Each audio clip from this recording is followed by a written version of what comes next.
মাথাভাঙ্গা ধরলা সেতু সংলগ্ন এলাকায় গাঁজা সহ গ্রেফতার ভিন রাজ্যের 4 ব্যক্তি। বিহারের নাম্বার প্লেটে ভিআইপি করে 4 ব্যক্তি শীতলকুচি থেকে মাথাভাঙ্গার দিকে যাচ্ছিল। ধরলা সেতু সংলগ্ন পুলিশের নাকা চেকপোস্টে গাড়িটিকে আটক করে শীতলকুচি থানার পুলিশ।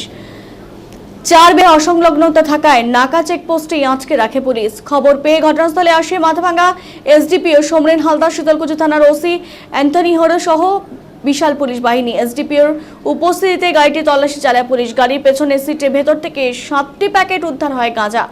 এই প্যাকেটগুলোতে প্রায় 15 কেজি গাঁজা উদ্ধার হয়। ধৃতরা পুলিশের জেরায় স্বীকার করে তারা দিনহাটা থেকে বিহারের দিকে গাঁজা নিয়ে যাচ্ছিল।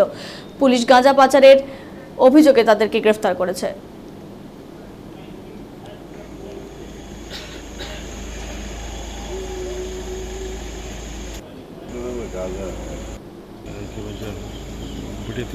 मोबाइल बड़ा इन केस ये क्रैश हुआ है।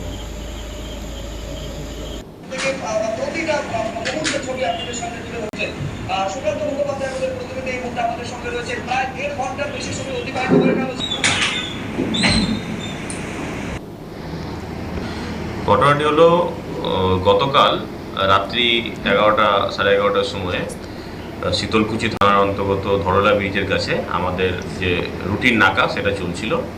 সেখানে শীতলকুচি থানার একটা টিম উপস্থিত ছিল। তো তখন একটা সাদা স্মল ভেহিকেলকে আমরা ইন্টারসেপ্ট করে থাকি।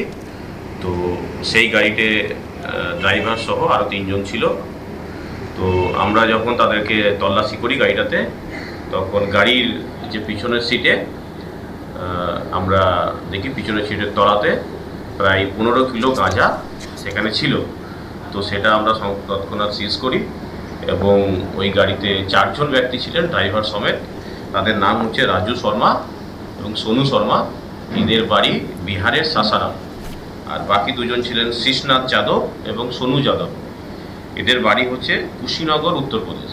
এই 4 জনকে আমরা অ্যারেস্ট করেছি এবং এনডিপিএস অ্যাক্টের আন্ডারে একটা কেস শীতলকুচি থানাতে আজকে তাদেরকে কোর্টে ফরওয়ার্ড করা হয়েছিল এবং কোর্ট তাদেরকে 8 দিনের পুলিশ হেফাজতের নির্দেশ দিয়েছে। স্যার, কোথা থেকে কোথায় যাচ্ছিল কি জানা যায়? প্রাথমিক তদন্ত করে আমরা জানতে পেরেছি এরা দিনহাটা থেকে আসছিল গাড়িটা এবং তারা শীতলকুচি ধরলা ব্রিজ হয়ে শিলিগুড়ির দিকে যাচ্ছিল।